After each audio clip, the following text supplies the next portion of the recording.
अस्सलामुअलैकुम, welcome back to my channel Hajra calligraphy. आज के इस वीडियो में हम कट मार्कर का इस्तेमाल करके एक कोट लिखेंगे। मैं जो लफ्ज़ लिखूंगी उसे साथ में पढ़ती भी जाऊंगी। हमेशा,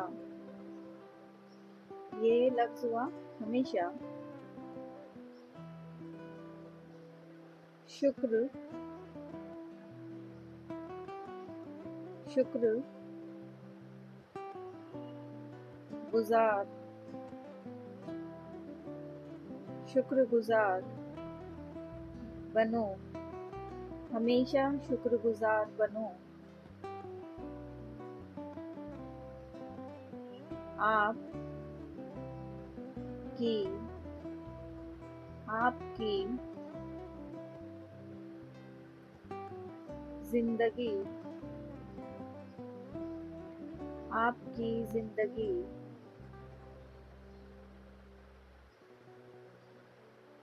लाखों, लाखों से बेहतर,